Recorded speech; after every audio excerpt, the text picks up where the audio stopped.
Excelsior! It's the best Fantastic Four movie ever. That's not a stretch to say, though. Look, Fantastic Four First Steps. It's the big movie now out. It's Marvel once again throwing their hat in the ring on the Fantastic Four films.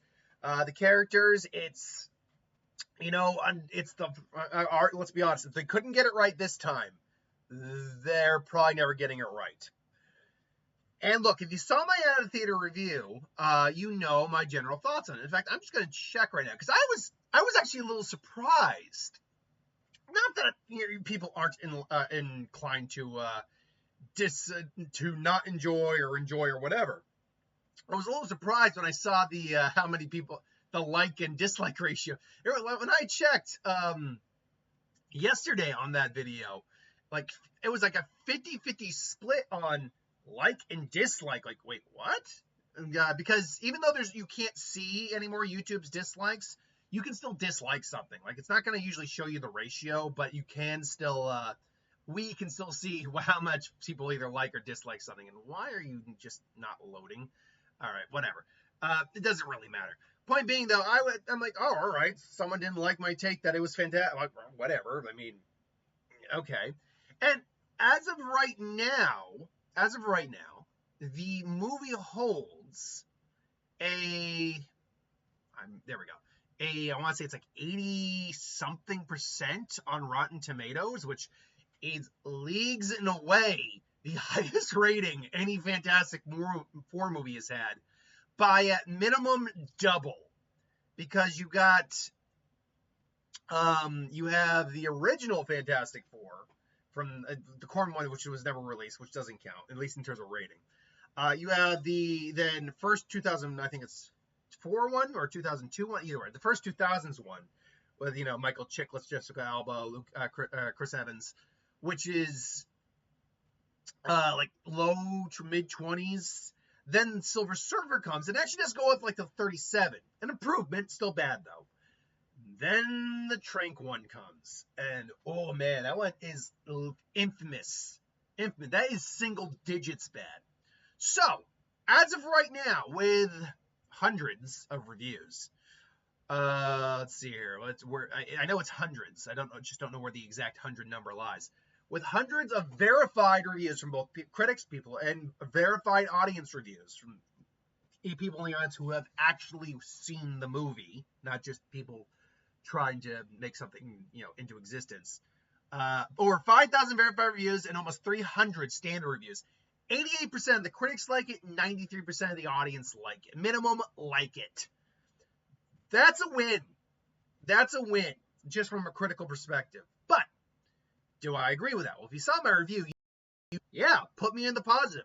The movie, no pun intended, or intended, take your pick, is fantastic. It really is. It finally did what needed to be done with the Fantastic Four. And is that they are the first family of Marvel. So look at them from the perspective of a family. This, as I said, this film lives and dies on these four leads. On Pedro Pascal, Vanessa Kirby, Joseph Quinn. Where is seriously? Well, anyway, something. Evan Baugh. Why is he not listed in like the three main cast? Is it because he's mostly a voice, even though it's revealed that a lot of the thing is actually practical with CGI used to clean it up? Yeah, that's the thing. The thing is both practical and CGI. Wrap your head around that for a second. Seriously though. All right. We're just going to go here for the cast list instead. Evan Moss-Baccarat. I was trying to. The Moss part throws me off. Evan Moss-Baccarat. Yeah. So this film lives and dies on the backbone of these people, not just being likable, but you wanting to. Sorry, my hair is being a little off today. But you wanting to see them at work as a unit, wanting to see them be a family, have those struggles as a family, but also have those moments as a family, and it all works. That is the backbone of the film, and it really relies well on that. It really leans into that. you buy these people as a family. You buy they all love and support each other, even when they get under each other's nerves. I really do like Pedro Pascal as Reed. I will actually say among the four, and there's no weak casting. I've seen people say, "Oh God, I'll see you Stanley Skritz. I'm done with Pedro." It's like he's a working actor. Grow the f up. If you don't like him, don't go see the movie. Jesus Christ. Like seriously, like get over yourself. But no, I will actually say among the four of them, he's probably the weakest, and it's not because he's the weakest character in the film. He's a very interesting character that Reed. There's plenty of conversations about how Reed's he places blame on himself because he is the smartest man in the world. So when something bad happens, he should be able to, think his way out of it and think of, a way to save everyone. And when he can't, you can see it really eats away at him. But then you get Vanessa Kirby, who may be the heart and soul of the movie. Really, though it kind of lives and not lives and breathes, but breathes and dies. But no, she is kind of the heart of the movie in many ways. Where, I mean, it's their son that's up for risk, and we see her struggle as a mother, as a political negotiator.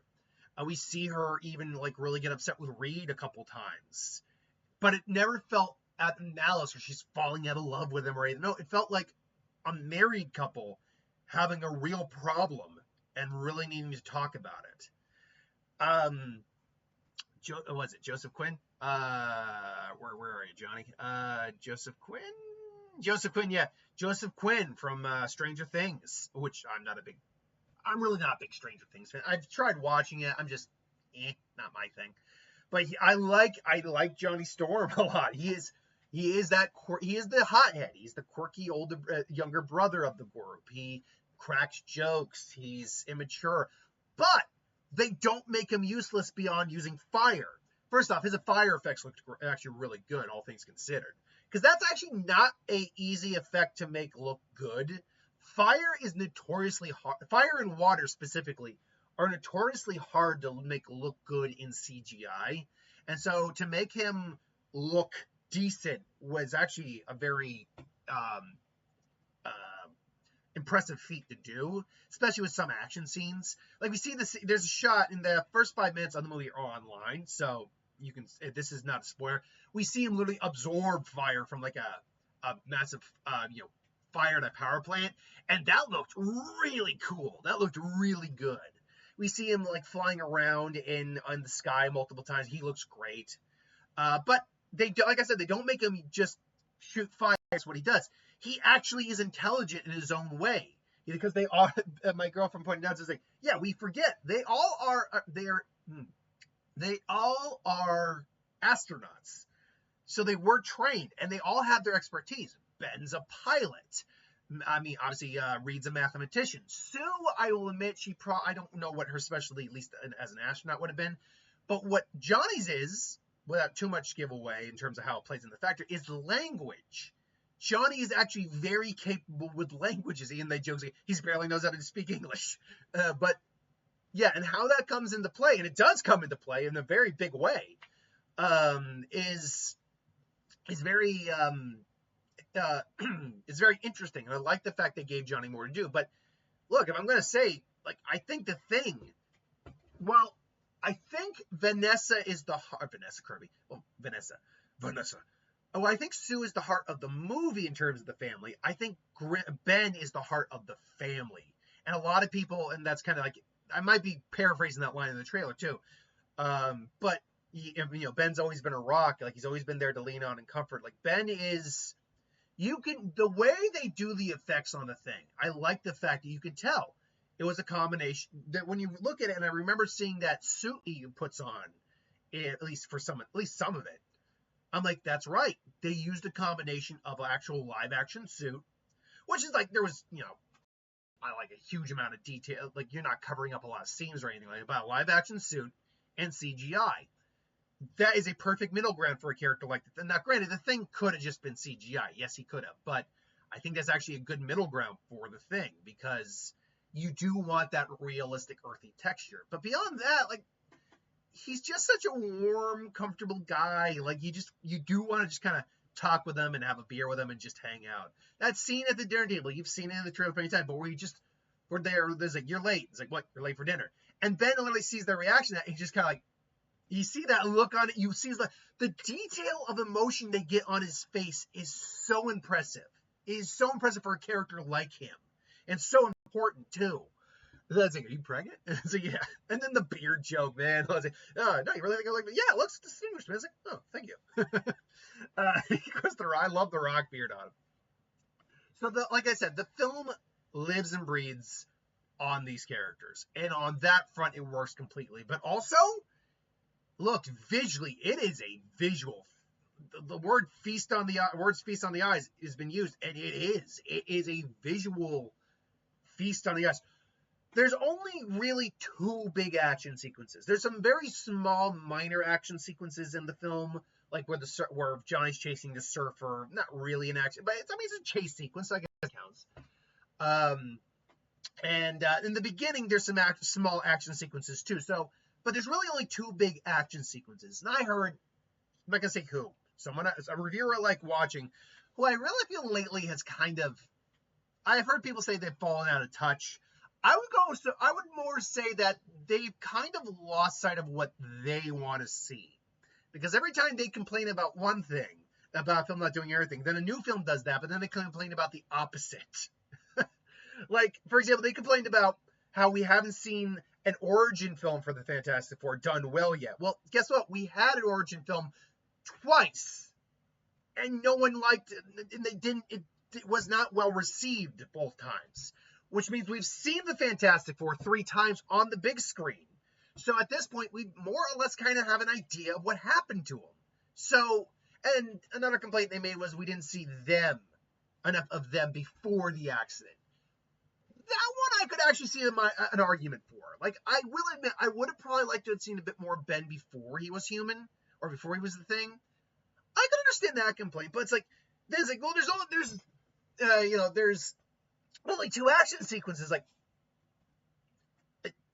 I've also heard you complain about there being too many action sequences in some movies. What is it that you want exactly, person? And if anyone, you don't have to guess in the comments, but I have a feeling some people can figure it out. This person also had a problem in Guardians of the Galaxy 3. I'm like, why? Like, I'm hearing their, like, and I respect this person's opinion. Like, I'm always going to listen to what they have to say, but like, sometimes I really don't know what this person is looking for in their films. But there's, like I said, though, so leaning into, there's only 2 main action sequences, but both look fantastic. There's the scene, and you see a little bit of this, just a little bit, in the trailer. And you've heard about the scene from like presentations in like Comic-Con Brazil, stuff like that, where they meet Galactus for the first time, and then have to get away from Galactus for the first time. And that scene is fan-freaking-tastic, man. It is tense, it is visually stunning. And then there's the last action scene, the climax of the movie. And while there really are only 2 main action pieces, they are hefty action pieces. They're not like just short action pieces. And I also had to stop and think about like some of Marvel's, or like just say earlier films. Let's just look at Phase 1 real quick. The original Iron Man, think about this for a second. The original Iron Man has only 3 main action sequences, where he escapes from the camp, where he does the Mark 4? No, Mark 1, Mark 2, Mark 3 armor. He does the Mark 3 and goes and, breaks up the conflict. And then the fight with Obadiah. Okay. Incredible Hulk. There's a very brief action scene in the soda factory. I don't even know if we can really call that an action scene, though. That is so brief and it's so shadowed. So I'm actually not going to qualify that. But even if we did, I'll just put it like a sum. Then you got the scene where he's at the school and they attack. And then you got the climax again. That's it. At best, there were 3. I might not even argue that first one counts. So, although he is on the, no, you know what? I can't count that because he's also on the run a lot in that entire sequence. So, you know what? I can't count that. That's still only 3. Then in Iron Man 2, think about this for a second. Iron Man 2, you got the big one at the end. You got a fight with Rhodey, which is more of a joke fight than anything else, but a fight with Rhodey. And in the beginning, you got the fight on the racetrack. That's it. 3. Thor, you got the fight on Jotunheim. You got the invading the camp, or shield camp. You got the fight with Destroyer, and then you got the fight with Loki. So that one actually went all the way up to 4. Okay. Captain America, the chase sequence after he becomes Captain America. There's the, rescuing his friends. There's the mission with Bucky, and there's the climax. 4. Okay, now we're getting somewhere. All right. Then it all culminates into Avengers. Think about this for a second. Avengers, this big, epic, sprawling battle thing, has that huge climax at the end. When everything is going to shit on the helicarrier, there's that whole action sequence, which is multiple action sequences in one, but it's one big action sequence.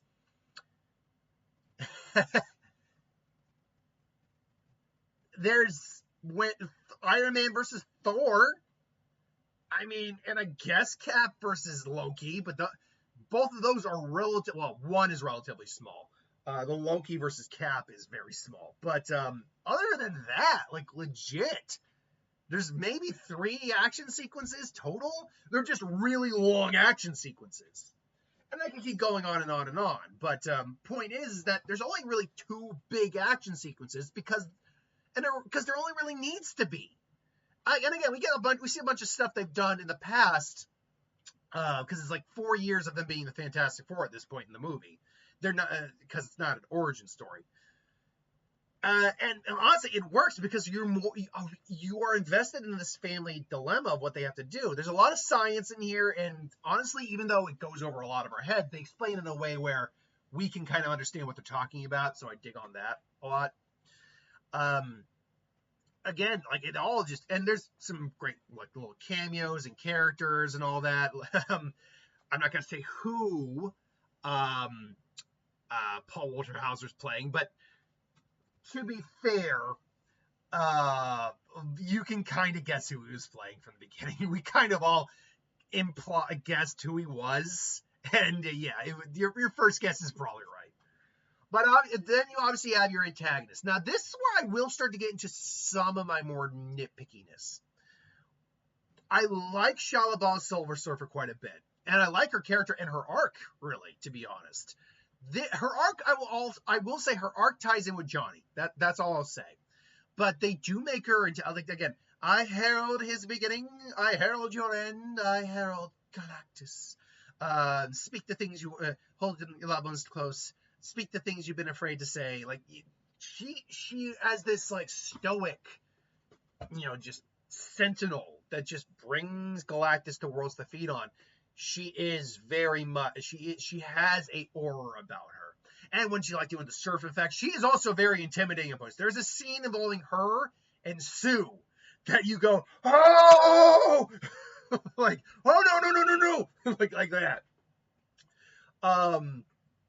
But I will admit, while I overall overcame my like thoughts on her after a while, I think the Silver Surfer on the big screen with both her and Norrin Radd,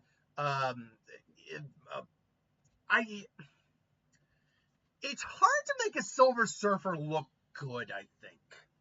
What I mean by that is, yes, both her and the original like Rise of Silver Surfer one, they look like Silver Surfers. They do.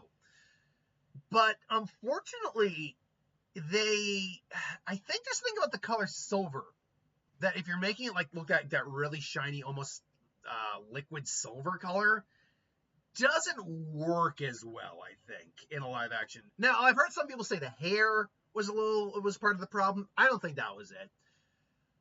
I think, but then I heard someone say, I think the eyes make it look a little off. And you know what?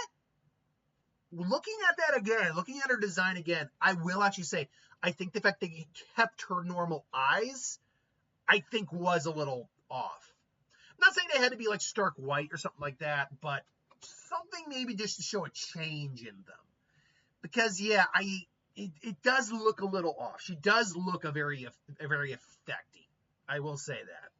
Galactus also admittedly does look like CGI, even though they did say that Robinson was walking around on set, like major sets, in a costume, which great. I do appreciate that.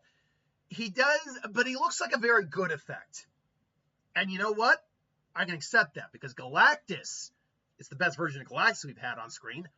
Not that hard of a, not that challenging of an ask to make, based on what we had before. But yeah, no, he is imposing. He is kind of terrifying. He is powerful. They make no allusions to the fact that the Fantastic Four can't outright beat him. Like Grim, as powerful as Ben, as powerful as he is, he's not going to punch his way out of that. Sue, as powerful as she is, isn't going to be able to stop him forever. Reeds can stretch. Johnny can, burn his eyes a little bit, but that's it. They got to outsmart him to deal with him. And whether or not that actually does work, God, no, I also like the fact they didn't go overly bright on his design. Like, he is still purple and blue, but it's a more muted version of those colors, because otherwise I think he would have looked a little too goofy. But no, when we first meet him and see him, he is like, whoa. And there are scenes of just some great acting involving him. Not with him per se, though, like, the voice acting is great. But, like, for example, when they're, like, meeting him for the first time, going in the ship, and there's a scan going on, and then it stops and goes to Sue. And then it goes to Sue again, and then it hovers over her pregnant stomach, and you see kind of like the look of horror on her face, like, oh no. So, which, by the way, I mean, admittedly, I think I was actually in agreement with the person whose opinion I was a little iffy on. Like, yeah, sending a pregnant woman, superpowered or not, into space, probably not a good idea. But yeah, no, they do some really cool, outlandish stuff in this movie. I love the world they have made here too. It really is a futuristic world in a retro style, and I really like that. Now, like I said, this movie isn't entirely perfect. Like I said, some of the CGI, most of the CGI is great, but the CGI in Silver Surfer, I think, could have maybe been a little bit better, maybe just touched up. Maybe instead of really shiny, maybe give it a little bit more of a rustic silver, maybe. There's also a little bit of CGI work on the baby, like the baby's face, where I'm like, I could notice that didn't look the best. I also heard someone kind of point out, like, you know what? Yeah, I would have actually liked to have seen a little bit more of Jesus Christ. Mr. Fantastic stretching. Sorry, my dad just got home. He's got groceries. So, stretching, all that. But his superpower is his brain. So overall, there's maybe a few minor things here, but overall, this is a fantastic film. Again, pun intended at this point. Stay for the first post-credit scene. You don't have to stay for the second. That's more like just a fun little gag at the end. Till then, thanks for watching, and I'll see you next time.